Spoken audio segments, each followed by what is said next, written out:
Whole Foods Market and other organic retailers are being accused of caving into manufacturers of GM crops, helping them legitimize their products with consumers. Let's check in with Jeffrey Smith. He's with us for 2 hours tonight. Jeffrey, of course, is the executive director of the Institute for Responsible Technology. He's a leading spokesperson on the health dangers of genetically modified foods. He's a leader in GMO education and the founder of the Campaign for Healthier Eating in America. Here he is back on Coast to Coast, Jeffrey Smith. Jeffrey, the Whole Foods story, how legit is that one? Well, it's mixed, I think. I think that, first of all, Whole Foods has been a leader in putting their own products through a third-party verified system for making non-GMO claims. It's called the Non-GMO Project. All of their own products have been put through, so in that sense it's been very, very good. They still continue to sell products that contain GMOs from other manufacturers, and they haven't been really educating consumers about the health risks, which is what we've asked them to do. So it's a kind of a mixed report. I don't think it's as bad as what's been circulating on the Internet, and I've got contacts with many of their executives. I think it's a mixed bag within that organization, but I wouldn't hold their feet to the fire as being equivalent to caving into Monsanto, etc. Okay, and as a company that really specializes in organic foods, why would they even let some GMOs in there?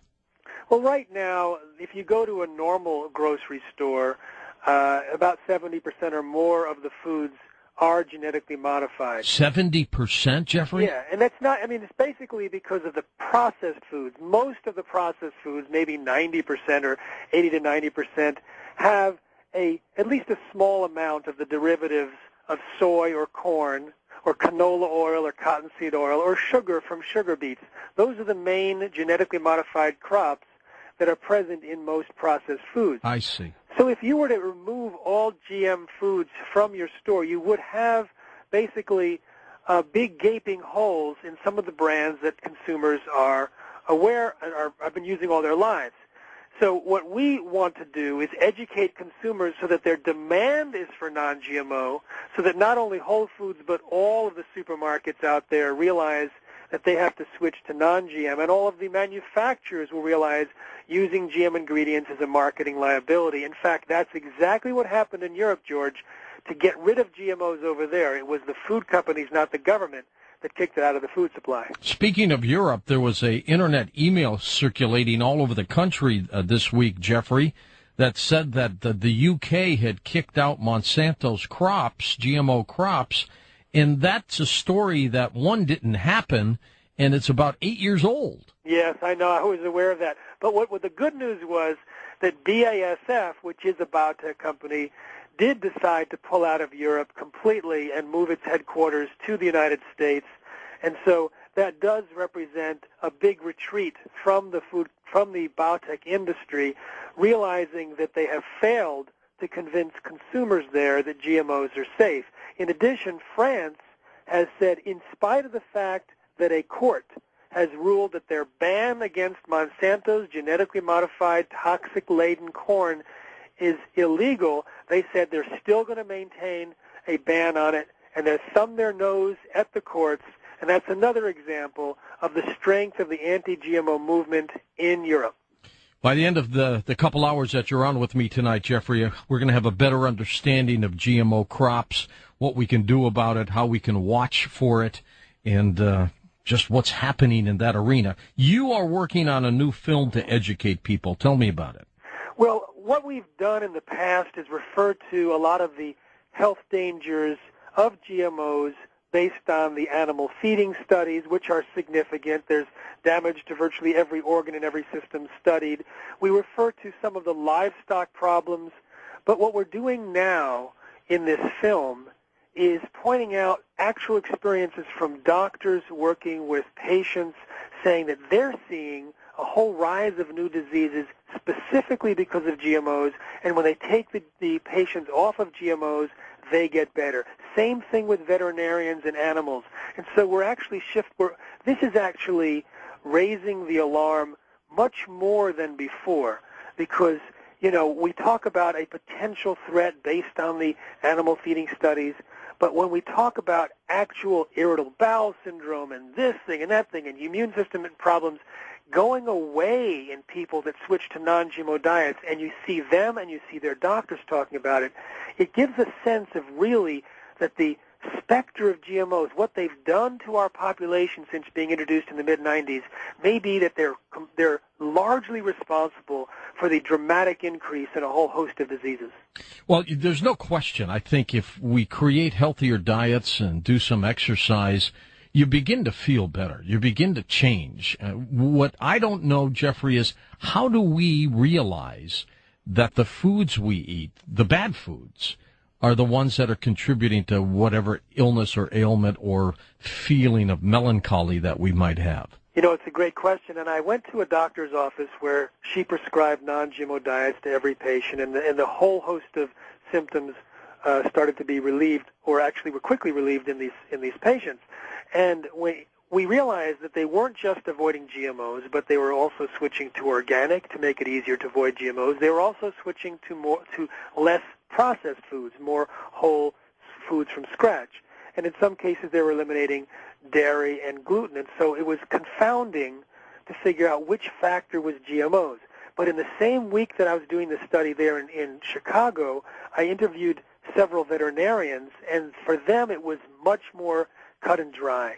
They took livestock that had been raised and fed on GMOs and switched them to non-GMO, and the only change in the diet and the lifestyle was switching from GM corn and soy to non-GM corn and soy, and the improvement was dramatic. Wow. There was less death rates, less stillborn, overall larger litter sizes.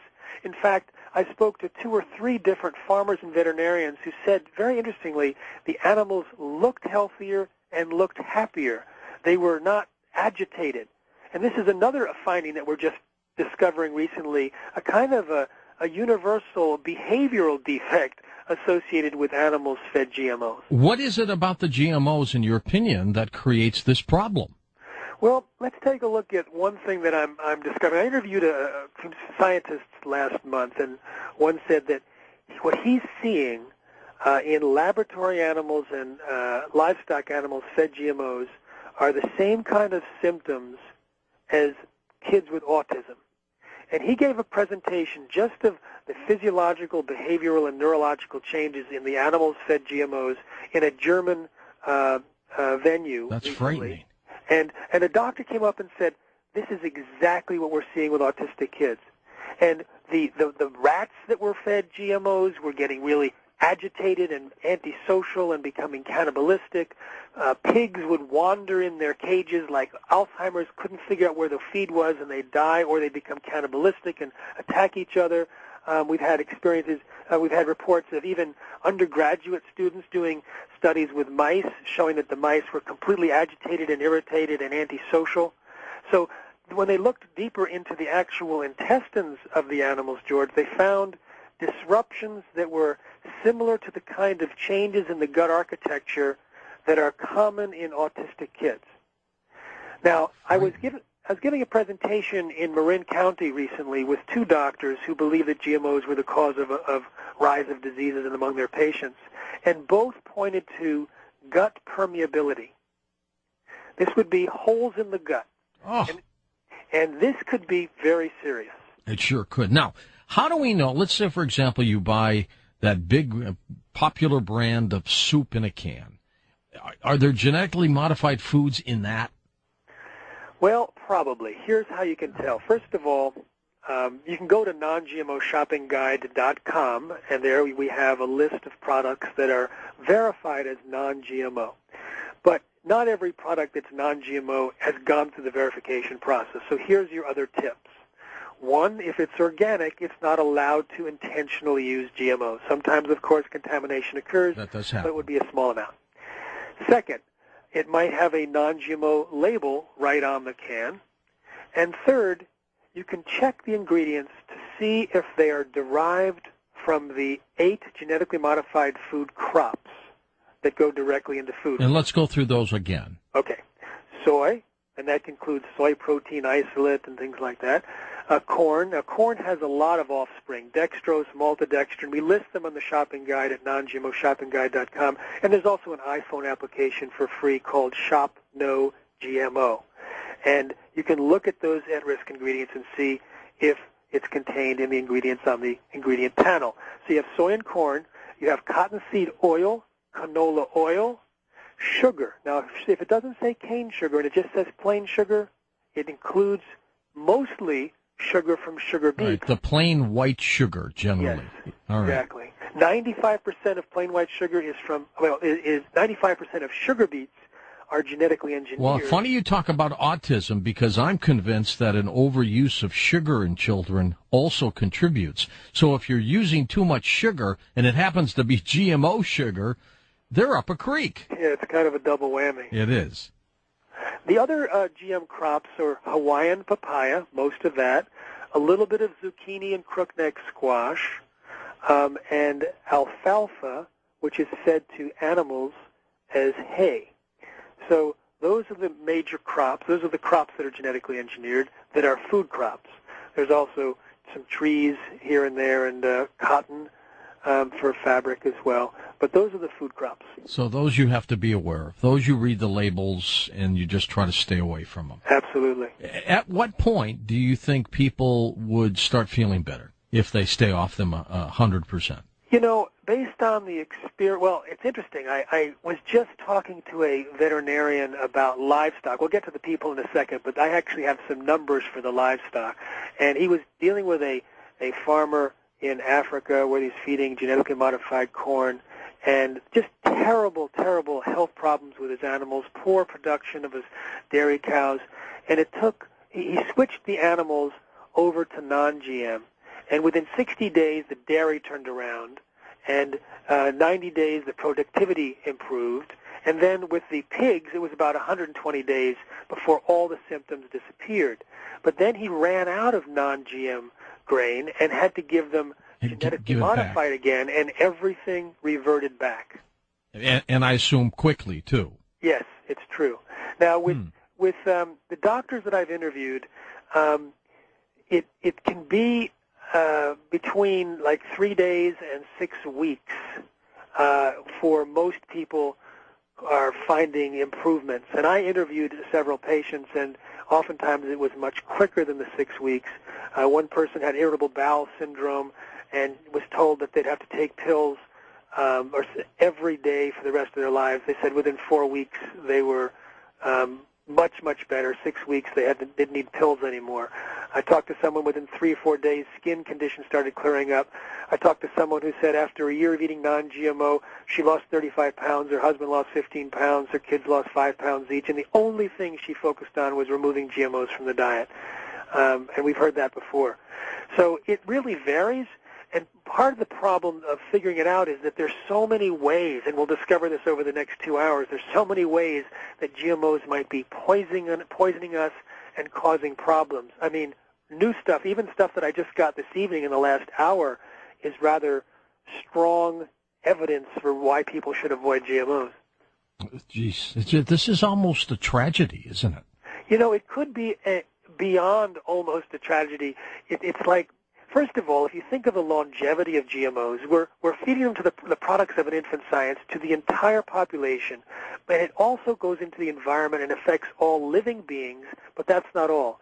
The contaminated gene pool self-propagates through cross-pollination and seed movement, and so we have no technology to fully clean it up. And Jeffrey, when we come back, I want to ask you what happened to the original God-given seeds that we had for those crops you just mentioned. Are they all gone? Let's find out in just a moment on Coast to Coast AM.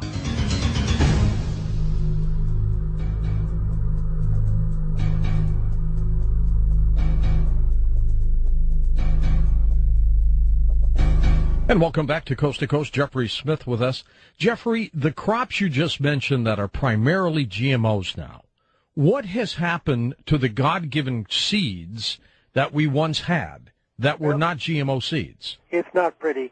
There's a lot of contamination out there. You still can find completely clean non-genetically modified corn seeds, non-genetically modified canola seeds, but you really have to look and you really have to weed out the contamination. There was a study done where they bought 33 bags of canola seeds that were supposed to be non-GMO, and 32 of the 33 had at least some small level of contamination.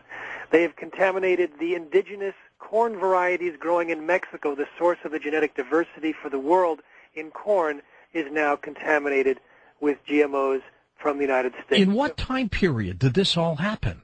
Well, pretty quickly. I was working at a GMO detection laboratory 12 years ago, and even before I got there, in the late 90s, they had found 60% contamination in corn seed sample bags. So it was pretty quick. And, in fact, contamination is really the agenda, the hidden agenda of the biotech industry and their enforcement wing in Washington. A friend of mine was debating against a senior official at USAID, Agency for International Development in South Africa, on television. And after the TV stopped, they continued to argue, and at one point she got so upset, the AID person, that she admitted in her anger what her agenda was. She said, "You just wait. Soon there'll be so much genetically modified corn growing in South Africa, no one in Africa could grow non-GM corn." So it was an example of exactly what they're trying to do. And then when southern African countries had a famine and we were sending corn as a food, they discovered it was genetically engineered, and they said to America, "Please don't send us GMOs." And America said, "Fine, no way, eat it or starve." And then some countries said, "Well, at least mill it into flour so that our farmers can't plant it and get the fields contaminated." And the U.S. said, "No, we're not going to mill it." So it is part of the U.S. agenda, as seen in WikiLeaks and others, that they're really marching in lockstep with Monsanto. Worldwide. Worldwide. Okay. One of the main reasons for GMOs, of course, was to create it for Roundup Ready, so it would, beat itself up against weeds.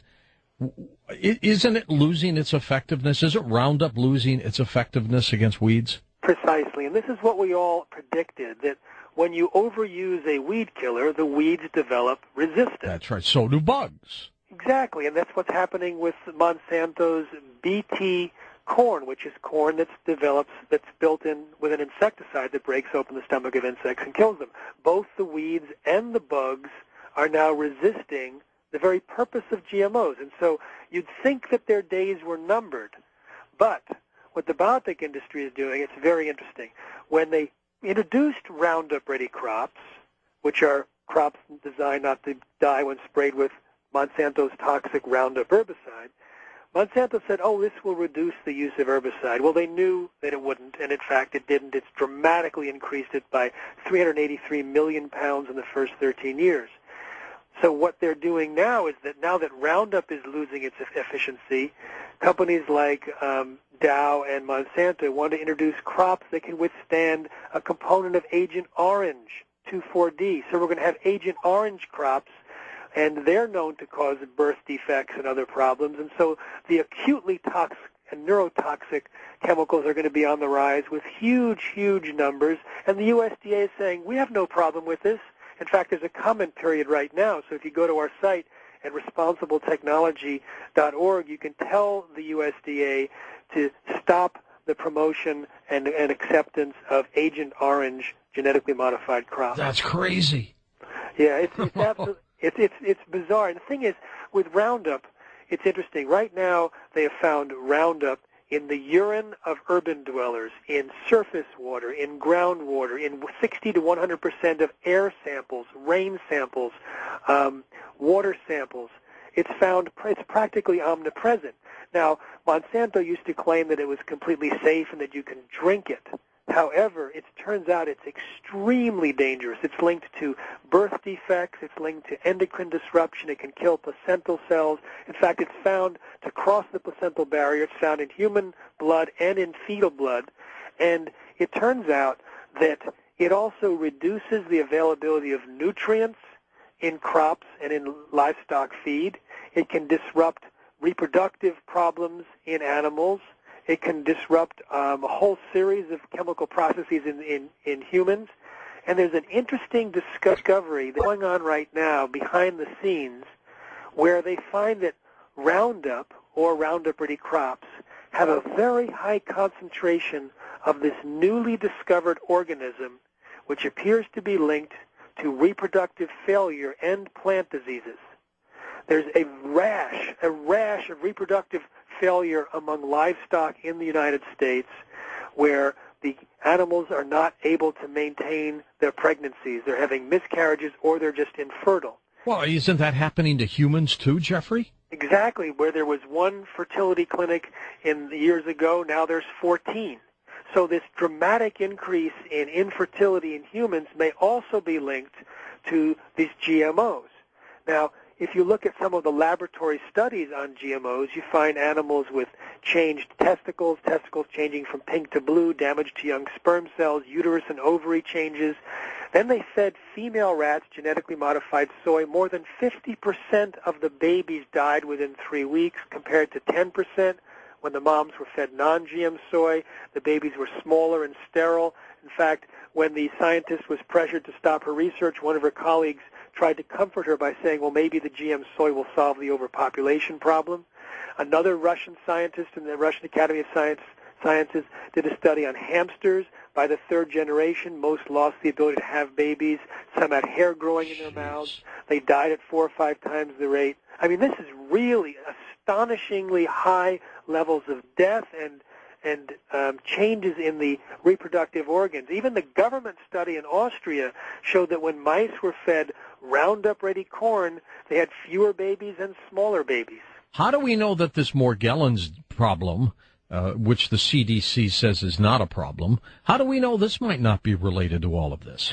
You know, it's interesting. There was a study done on Morgellons disease where they looked at the lesions on the skin and they evaluated it. And what they found was agrobacterium.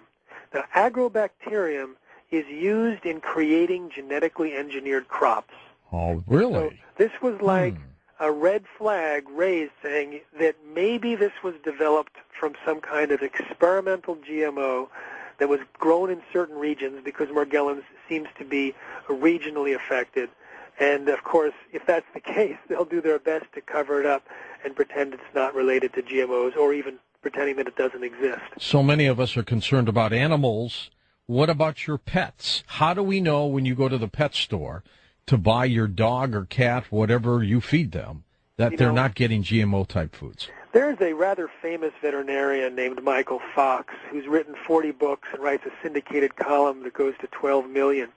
And I interviewed him recently, and he just wrote a blog which we're about to post at responsibletechnology.org probably next week. And he said that when GMOs were introduced into the food supply for humans, the pets were the recipients of the byproducts of the human food chain. So the only change for the pets was the introduction of GMOs. And he said he saw a rise in a nexus of diseases, including allergies, asthma, atopic dermatitis, irritable bowel, inflammatory bowel, colitis, diarrhea, vomiting, indigestion, and abnormalities of liver, pancreas, and immune system functions. These are the kind of things we're seeing in laboratory animals and also on the rise in humans. So when he doesn't have his own practice now, but he gets letters from hundreds and hundreds of people who say my dog or cat is itching and all this. So he tells them switch to organic food, and they write back saying the problems have disappeared. Tell me about genetically engineered mosquitoes. It sounds stranger than fiction. It does. You know, they released them last year in the Cayman Islands, in Brazil, and Malaysia. You know, it's supposedly a very benign and beneficial intention to fight dengue fever and eventually malaria by creating sterile, male, non-biting mosquitoes that mate with the biting females and produce sterile or dead offspring, or sterile, so they basically wipe out mosquito populations through genetic engineering. Well, first of all, you're genetically engineering something which doesn't necessarily always produce sterile offspring. When you look at their studies, 3% survive, and they're planning to introduce millions upon millions, so 3% is huge, which means you may get bitten by an offspring of a genetically engineered mosquito that has never been tested for human safety. Oh. And then they find that in the presence of tetracycline, which is prominent in parts of the environment, then up to 15% of the offspring will survive. And it could breed right? And who knows what the offspring will be like. Exactly. In other words, we're irreparably changing the gene pool of a mosquito that draws blood that's known to carry diseases.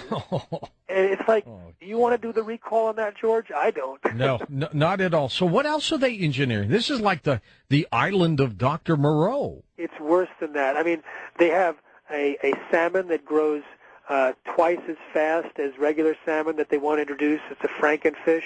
When they put that in tanks, when they put a different type of salmon that was very similar in tanks with other fish but reduced the amount of food, the frankenfish freaked and started eating other salmon and cannibalizing, and there was a complete population crash or extinction.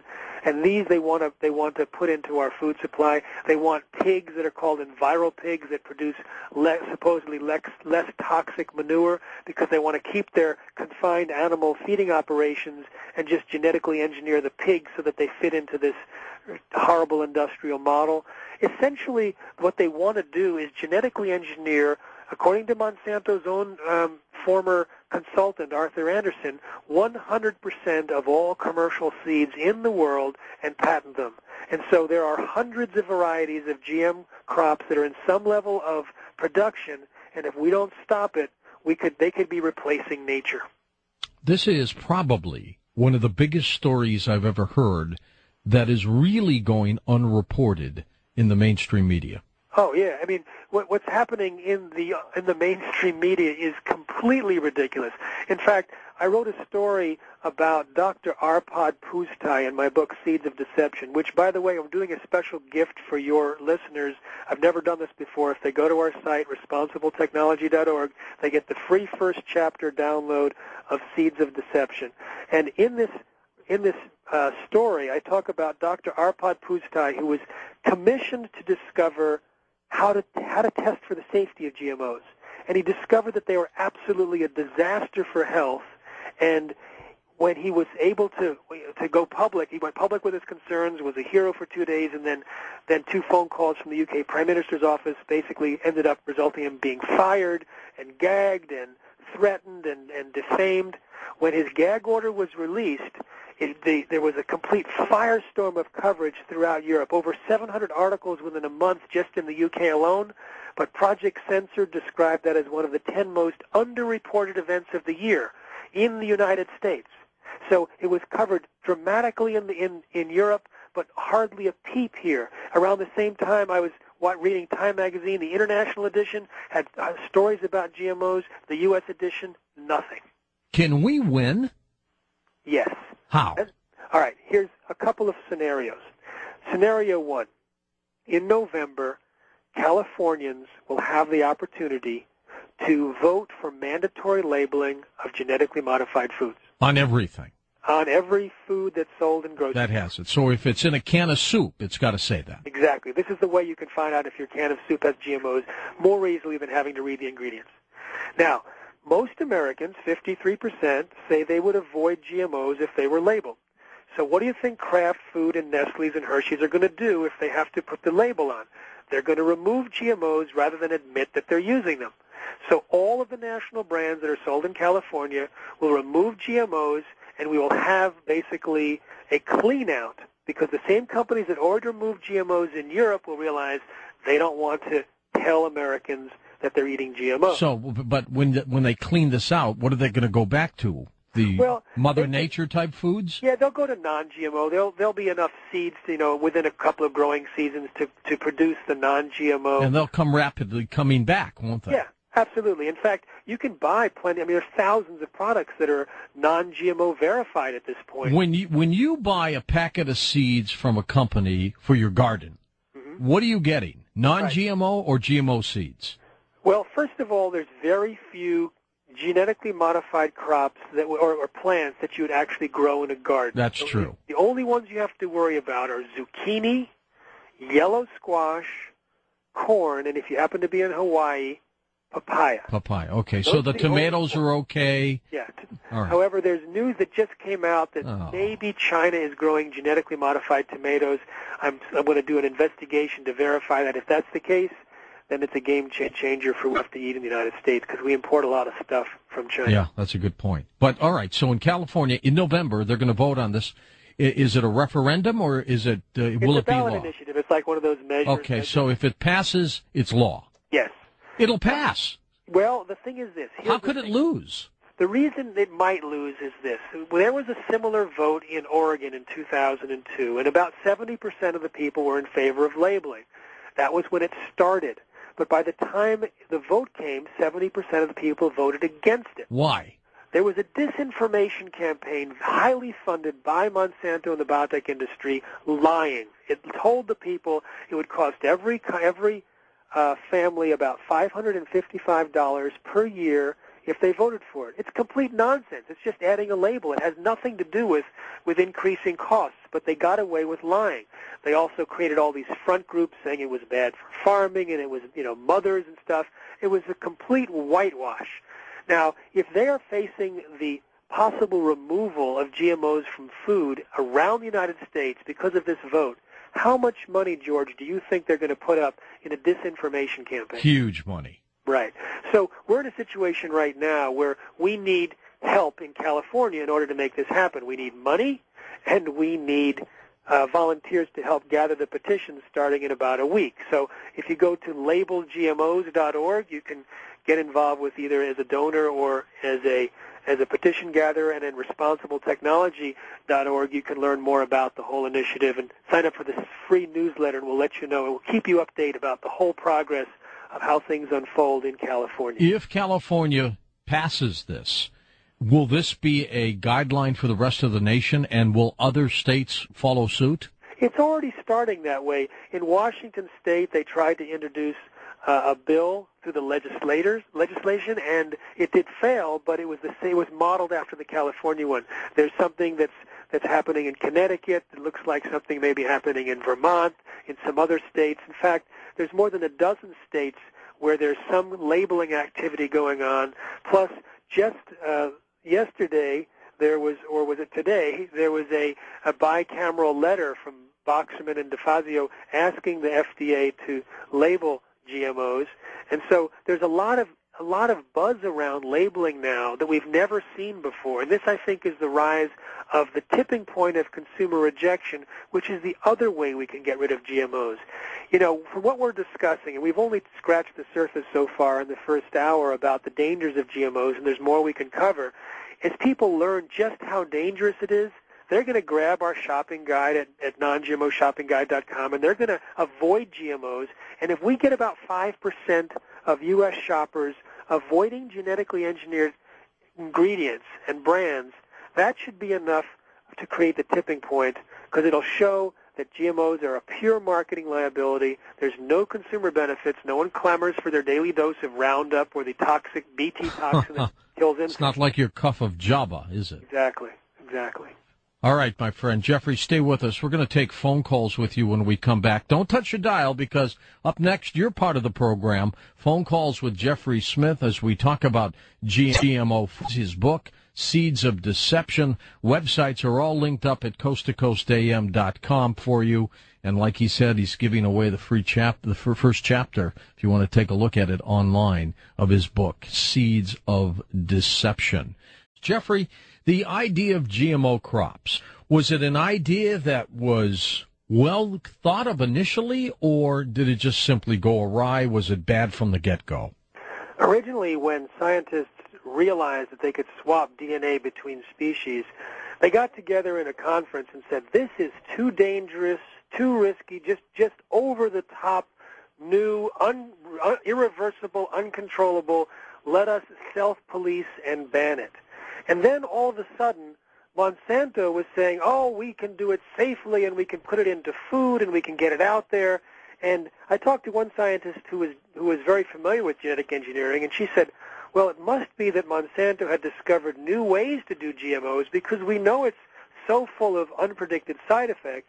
They must know something we don't.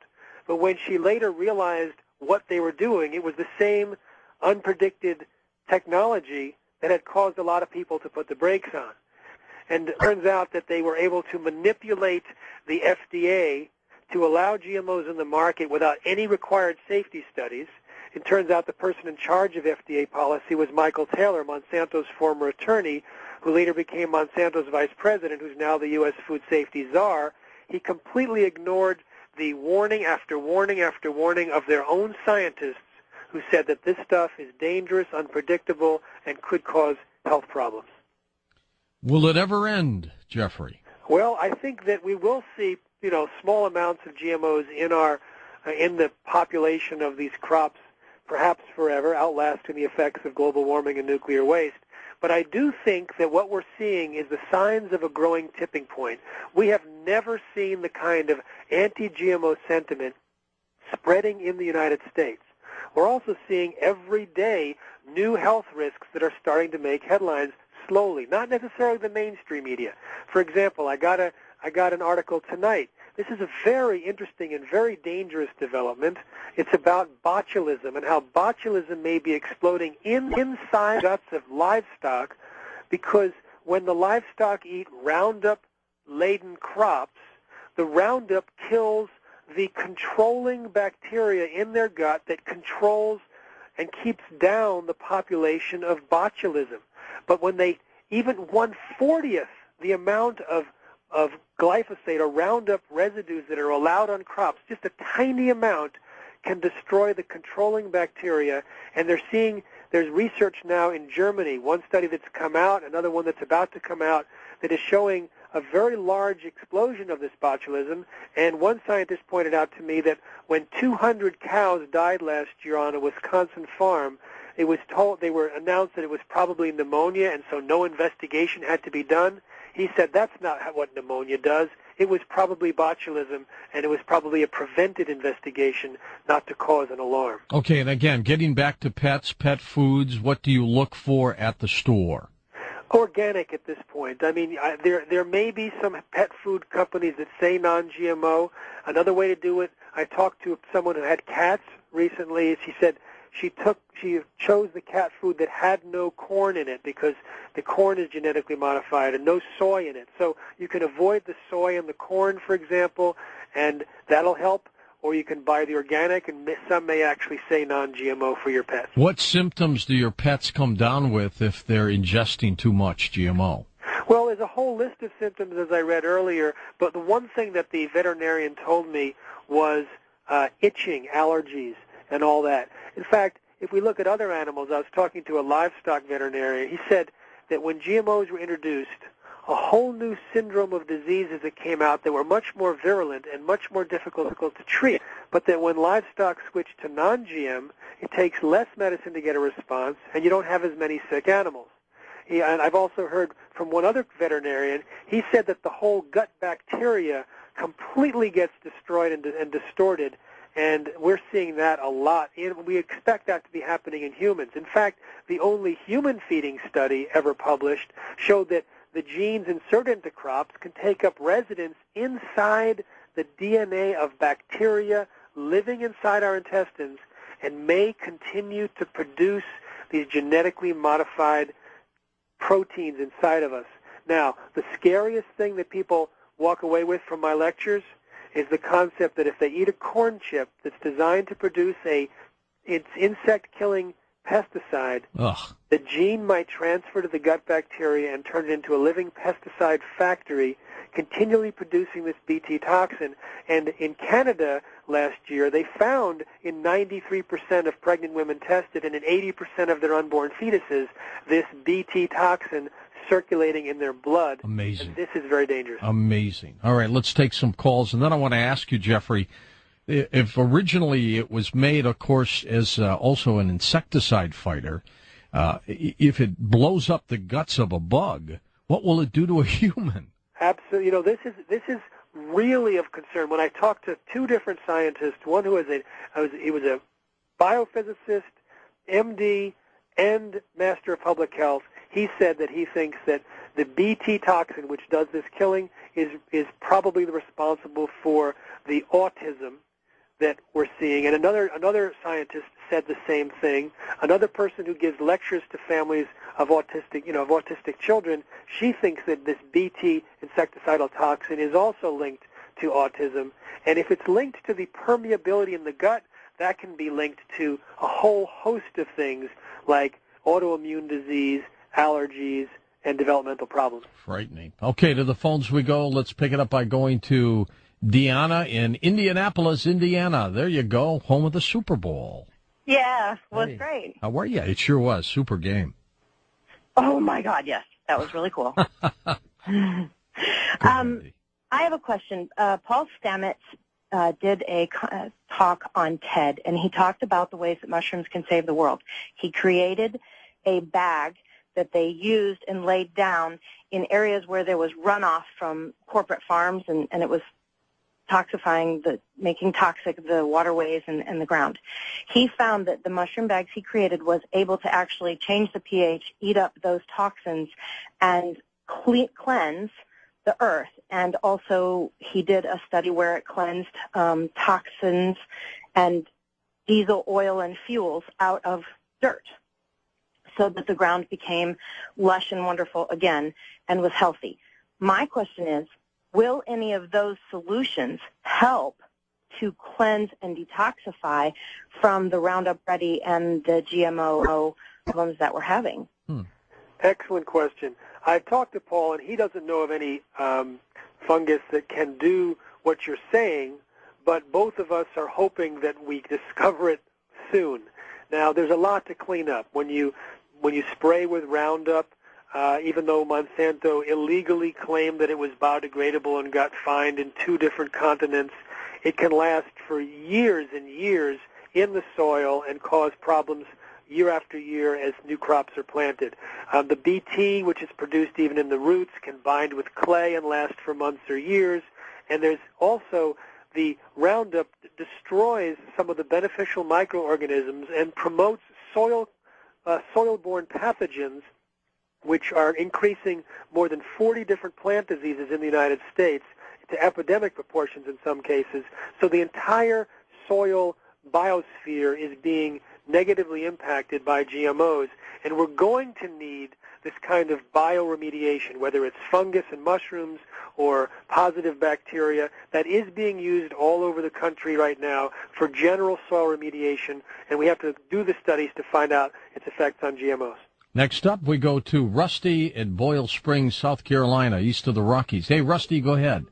Hey, what's going on, George? Good to hear you. Mr. Smith, I love what you guys are doing. I support you guys 100%. Great.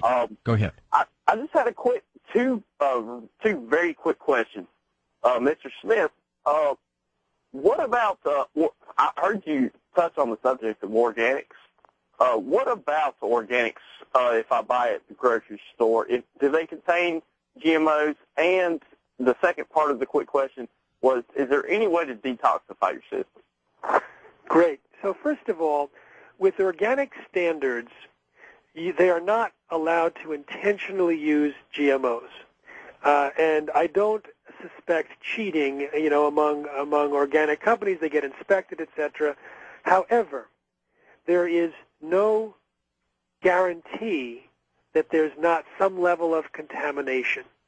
Now, there's a new system called the Non-GMO Project, which is another seal or another verification program, and sometimes you'll see Non-GMO Project plus organic, and that means that if it has that seal on it, it's not only organic, but it's been tested and verified that if there is any level of contamination, it's quite low. And you may see that Non-GMO Project seal even on non-organic products.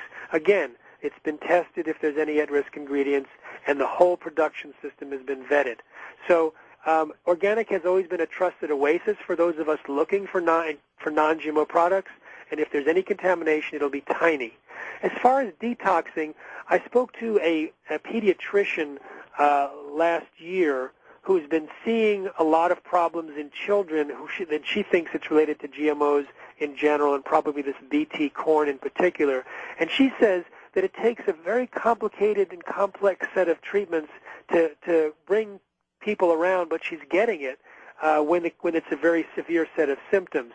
Now, it's hard to know exactly what the problem is with GMOs and what's not because there's not enough studies. But if you look at animal studies, there was a study with mice that were fed genetically modified soy for 8 months. and they had changes in the testicles, pancreas, and liver. And they took some of those same mice and put them on non-GM soy diets for a month, and a lot of the problems reversed. So that does show a reversibility, which is good news. Okay, very good. Mark is in Bakersfield, California. Go ahead, Mark. You're on with Jeffrey Smith. Yeah, I had pretty much the same question as was about the organic stores, but that pretty much was answered. So my other question would be, we have a pet. Our pet dog is just literally has just torn his stomach up from itching and scratching. He's been to the vet, and they cannot figure out why he's doing this. And what I'm going to do is probably just go to an organic food. But my concern is all those cows that are eating this GMO feed, they must be in horrendous pain. They have to hurt, with their stomachs being eaten up and holes eaten through their stomachs, and I just can only imagine that they're in all kinds of pain. That gives a whole new term to holy cow, but and then they're selling the stuff in the stores as well. Anybody can buy Roundup. You don't have to have a license. You can just buy the stuff and spray it, and you don't know what you're doing with the stuff. You can contaminate all kinds of things. You're absolutely right. And in fact, when we talk to veterinarians, there's so many stories. I've spoken to about 600 farmers in 3 talks so far this year, and I've got 2 more talks in the next 2 weeks. They're telling me these horrendous stories. One person that has a 5,000 head cattle feeding operation, when they're eating on GMO grains, they get pneumonia, they get a joint type of infection. I sometimes show pictures of pig stomachs and show the stomachs of the pigs that were fed GMO versus non-GMO. Those that were fed GMO have this inflammation and ulcers compared to not. Some of the most weird things is that the animals that have been fed GMO, when you cut them open, according to those that do, it absolutely stinks. The whole microflora is changed, and the actual organs are discolored.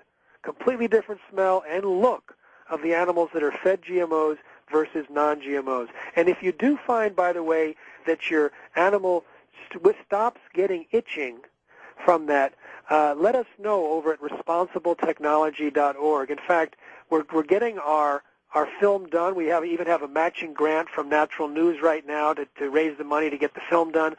Maybe you can even videotape your animal itching, and then if you videotape your animal eating the organic and videotaping any results and talking about it. If it happens, we might be able to use it if it's done quickly, because we want to get this film done quickly. Good point. Now, olive oil, that's okay? Olive oil is great. One problem with olive oil is that, this is an interesting fact, George, there's more olive oil sold in the world than grown. So what that means is they're cutting it with canola. However, it's often done that way in Italy and other places, and there the canola would not be genetically engineered.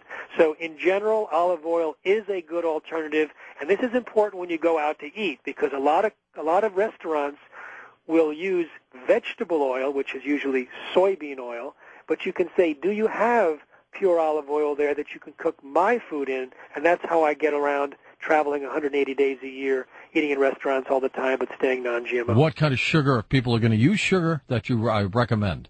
Well, pure cane sugar for sure over regular sugar, but definitely not the sugar substitutes like aspartame. Aspartame comes from genetically engineered bacteria or microorganisms, and there was 93 different categories of symptoms in the complaints made to the FDA about aspartame, including brain tumors, seizures, and blindness.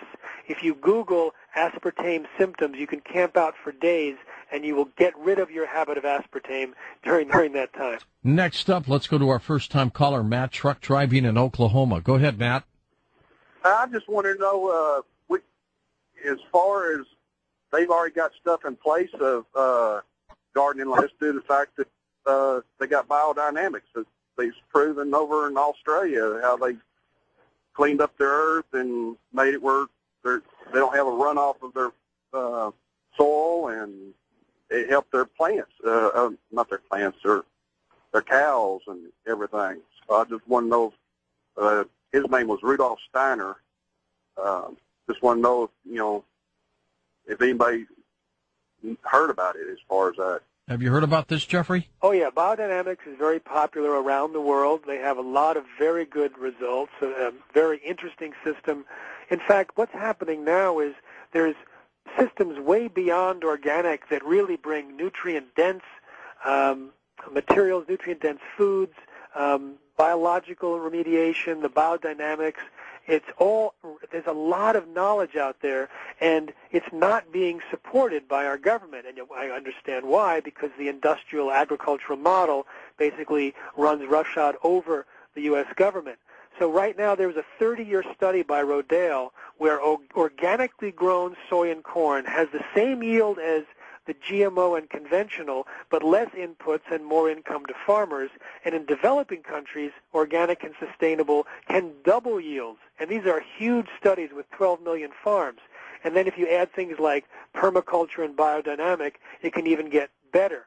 So we have enough food in the world right now, enough to feed 11.3 billion people. So this feed the world argument is false.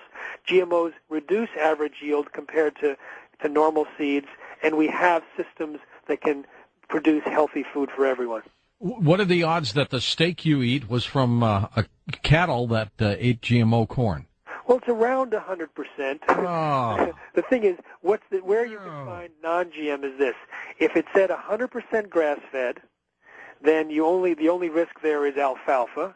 And the other one is if it's organic, it is not allowed to be fed genetically modified grains. But if it's just called natural or... But that doesn't say that on your package of steak, does it? You can sometimes get organic, but it's not common. It's more expensive because to get the non-GM grain into the animal, you got to buy a lot of grain, or you got to grass feed them. They've got us coming and going.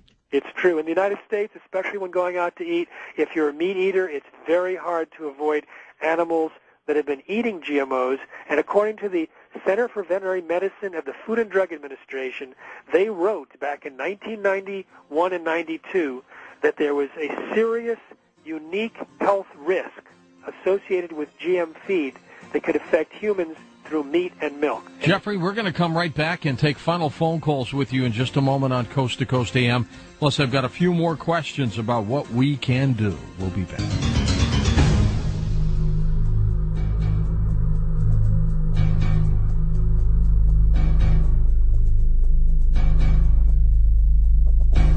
What do people do if they want to act like California, Jeffrey, and get some kind of initiative on the ballot? Well, not every state allows for ballot initiatives. Colorado has it. Washington has it. So you have to, first of all, find out if your state has the ability to do a ballot initiative. And then you'll probably want to get in touch with us because you don't want to just create one and not have the money to support it. That would be a problem because then what happens is you're just inviting a huge, expensive disinformation campaign, as happened in Oregon, and people end up going backwards because now the population thinks that GMOs are needed to feed the world, that they're healthy and safe, and that it would cost a lot of money to label it. And so if you don't organize well and raise money well, it's not worth doing it in the first place. However, there's a lot of legislative efforts with bills going back and forth for labeling GMOs, labeling genetically engineered fish, labeling the milk from bovine growth hormone, which is a genetically modified drug. These are still going around, and in fact, I'm doing a press conference in Hartford very soon about that. Okay, let's go back to the phone calls. Let's go to David, truck driving in Washington, and he is up with us on Coast to Coast. Go ahead, David. Hey, how you doing? Good. Great show. My question is, with all these genetically modified foods, and quite a number of the population can't really afford to care which foods they're eating, can it be used as a conduit to genetically modified people in specific ways? And if that's true, should we just be all growing our own food, indoors under a light or something? When you say, David, a conduit for genetically modified people, I'm not sure what you mean. I know that when you eat GMOs, it's possible, in theory, for it to reprogram your DNA. We know that from a study that came out recently where they fed RNA from rice to humans, and it reprogrammed their liver and the way that it worked with cholesterol. So we know that theoretically a GMO, because it produces newfangled RNA, might reprogram human DNA. We also know that the genes might transfer, and probably do transfer, to the gut bacteria living inside our intestines. That was found to have occurred, and that they might continue to function. And we do suspect that it's reprogramming our health and causing a dramatic increase in a whole host of disorders. In fact, irritable bowel syndrome went up 40% since about the time GMOs were introduced in the United States. As far as genetically engineering, Go ahead, I've Dave. noticed a lot of people getting a lot of this acid reflux, too, and it seems to be a lot of folks just eating genetically modified foods that I've noticed on your list and stuff. I never realized it, but I quit that, and I don't get heartburn as much anymore. Yeah, I wouldn't be surprised if a whole host of gastrointestinal problems were directly resulting from eating GMOs. I talked to one top scientist in the world, Dr. Arpad Pustai, who's featured in that free first chapter of Seeds of Deception on our site at responsibletechnology.org. And what he says is that he believes that the digestive system would be the first and most important place to look for disruptions. And it's very interesting. I speak to some people that butcher animals, and they say with the livestock in the U.S., when you pull out the intestine, it just breaks apart like paper. You can't use it as sausage casings. They have to import sausage casings from New Zealand because there's just completely trashed inside intestines in the livestock in the U.S., and they think the GMOs is probably the cause of that. Jeffrey, how long have you been doing this, and what got you interested in this? Well, I started in 1996, and I went to a lecture from a molecular biologist who was describing the science of how GMOs are completely not ready for prime time, how there were all sorts of changes that you could never predict and actually never evaluate, and that just that year they were about to plant genetically modified seeds throughout my state of Iowa and put it into my food supply. Now, the science was so compelling, but it was science, and a lot of people don't relate to science. So I have a background in education and communication, and so I just started immediately taking his words and interviewing him and translating it into language that everyone could understand, and I haven't stopped. I ended up putting out Seeds of Deception in 2003. When it became the world's best-selling book on GMOs, I was sent to 25 countries. And as I was giving this book, which is more stories about scientists who were fired, stripped of responsibilities, forced out, hijacked regulatory agencies, all the dark underbelly of GMOs, when I would give that to, members of cabinets in different countries, I realized they don't have time to read a book that's a storybook. So I wrote another book called Genetic Roulette, which is basically an easy-to-scan reference of all the different health dangers of GMOs, and that's being used around the world for decision makers. And then I realized, well, there's visual learners, so I had to create movies, and now I'm creating a movie about all of these doctors. So basically, I get propelled into this because I see that we have just a simple way to stop GMOs, and that's to inform people of the dangers and provide them with ways to avoid GMOs in their lives, and that'll create the tipping point. How many people are like you out there, Jeffrey, who are, spending their time and efforts to get this fixed? There's not a lot of us, and we have different agendas when we're working against GMOs. Great organizations like the Center for Food Safety work to contain GMOs to try and prevent the introduction of new GM crops, whereas the Institute for Responsible Technology, our organization, works to eliminate everything by a tipping point or a labeling initiative, something like that, so that the existing GMOs go away and no future GMOs will be introduced because there's simply no market for it. Anson, Queens, New York, it's your turn. Hi, Anson. Thank you. Hi, guys. How you doing? Good. Good. I just want to add another spin to this. Sure. Well, basically, I've been reading reports over the past couple of months that organic food, what's to say it's organic? First of all, I mean, we have to do our research in terms of finding out what's healthy for us, and basically everything that we consume, we have to do research on, basically. True. That's true. How can we trust these people, Jeffrey, that they're organic? With organic, there is a third-party verification system. All organic places are inspected. There's documentation. You can't guard against outright fraud, and so that may take place in some cases. I have concerns about some of the Chinese organics coming in, and when I went to China, I did a little investigation, and people assured me that if it's a government organic investigator or certifier, it's probably good, and if it's not, you don't know. But who knows? Who knows? Yeah, exactly. I don't know. Not out of China with all that lead poisoning we've seen over the last couple of years and all that stuff. Yeah, now we find that they may be secretly growing genetically modified tomatoes and sweet peppers, and I have to verify that. So that's a little nerve-wracking. I haven't heard much reports at all of organic fraud in the United States, just a little bit here and there, but very little. I think it's a community that has a lot of their heart in the right place and a good system for verification. They don't require testing of GMOs, so the verification process it wasn't designed with GMOs in mind, and I think that they should probably add that to the standard. All right, Anson, you have another question. Yeah, Go ahead. I also wanted to say that here in America, we've been taking a very proactive approach following suit to other nations, what's going on around the world. And I just want to give a quick example, like in Bolivia, 3 months ago when President Morales wanted to build that bridge, that land bridge. Mm-hmm.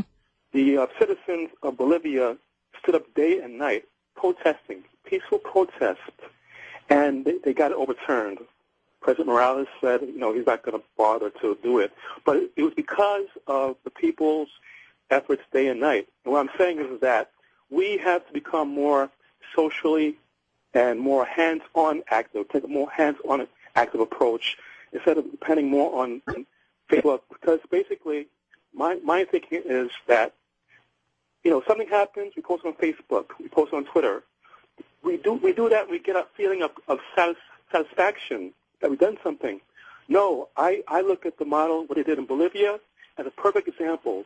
Peaceful protest day and night until you get the results that you need and want. Well, that's true. Of course, had they done that in Syria, they all would have been shot to death, Jeffrey. Well, here's what I think about this. A very, very thoughtful comment. First of all, if your goal is to try and convince the government that they need to change, then simple click and send is not necessarily going to do it.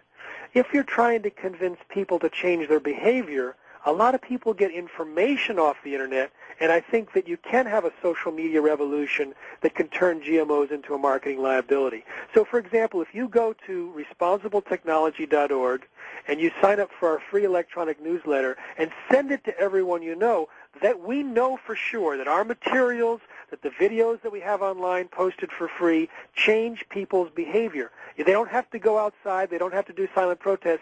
If they watch this video called Everything You Have to Know About Dangerous Genetically Modified Foods, it changes people's diets on the spot, and we know that because we've tested it.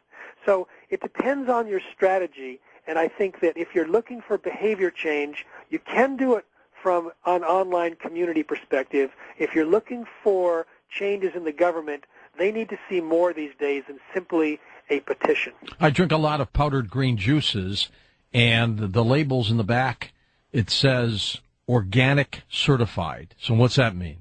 There's 4 ways that organic can be listed on a product, and they mean different things. If the organic is on the front, and it says either 100% organic or made with organic ingredients or made with organic greens, then no GMOs are allowed to be used in the entire formulation. Now, you can have different percentage of products that are not organic in there. So like if something says made with organic ingredients, 30% can be non-organic, but none of that 30% is allowed to be GMOs. However, if you don't see organic on the front and you just see it in the ingredient panel on the back, that it's for one ingredient, it just says, let's say, organic greens, but there's soy lecithin in there, that soy lecithin can be genetically engineered, or the dextrose can come from genetically engineered corn. So if you just see the word organic within the labeling panel and nowhere else, it doesn't tell you about the other ingredients, just the one that is organic.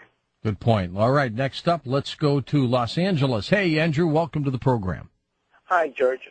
Great show. And Jeffrey, thanks for standing up and doing your very best to help wake up America to this agenda for depopulation. You know, what gets me is the fact that it appears as though what's happening is not an accident. There is definitely agenda. The mere fact that they put the former head of Monsanto as the FDA commissioner, to me it says it all. They want to kill off as many of us as they can, and not just limited to the U.S., but around the world.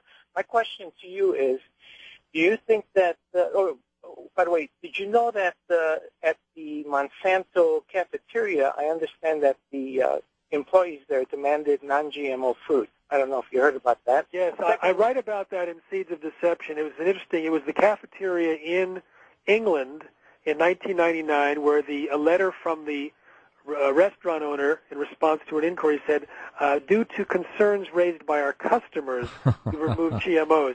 Now, I also learned from an insider that when they traveled to a different location, they were arranged for organic food to go there so they didn't have to eat GMOs. I found out that the White House under the Obama administration and Bush administration used pure organic. And another insider from Monsanto, a former scientist, said that 3 of his colleagues were doing studies on the milk from cows treated with Monsanto's genetically engineered hormone, and that they saw so much of the cancer-risking hormone IGF-1 in the milk.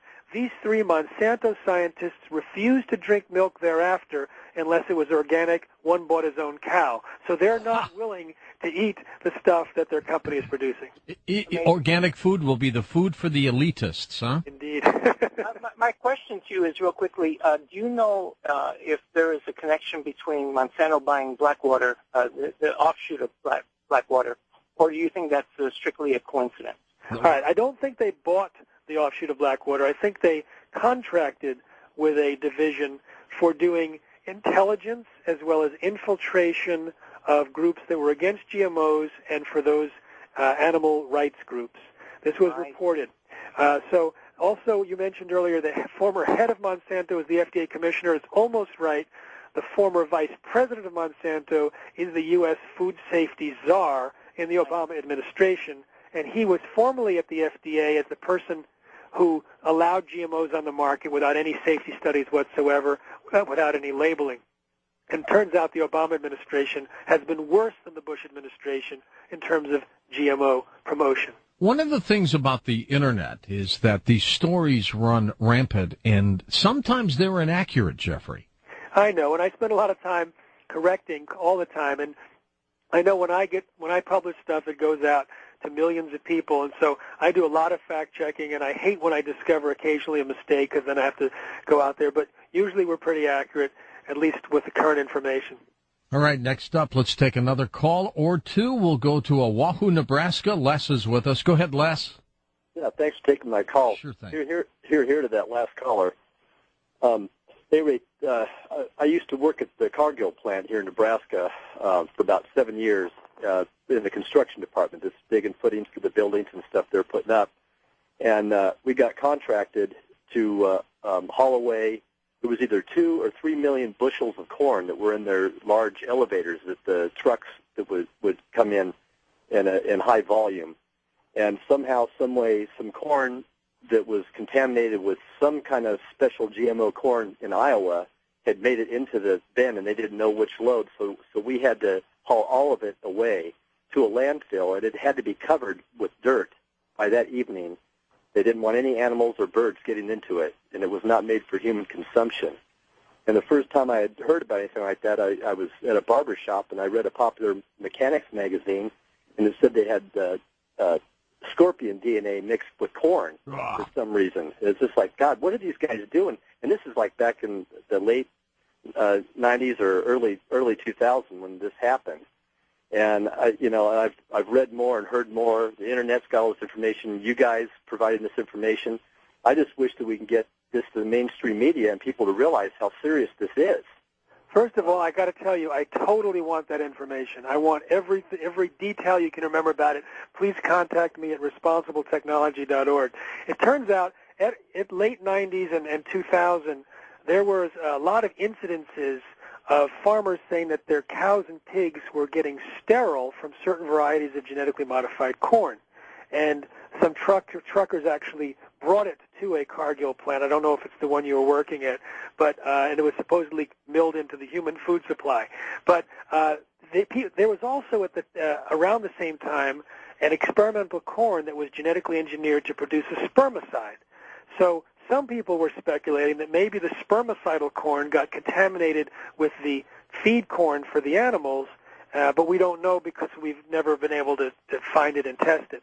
So there's a lot of, and right now we're discovering a whole new organism associated with Roundup crops, which might be have associated with it. So it's an unsolved problem, but it happened on several farms in Iowa, and I visited the farmers.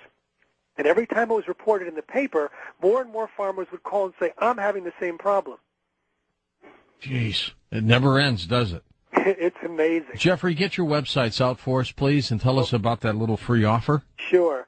If you go to responsibletechnology.org, right in the blog section on the top, you can download a free chapter of Seeds of Deception. I've never done this before. It's only on for a few days for coast-to-coast listeners in celebration of tonight. And then up in the upper right-hand corner, if you would like to donate to get our film out quicker, Mike Adams of Natural News will match that donation. So that's responsibletechnology.org. And you can also sign up for a free newsletter.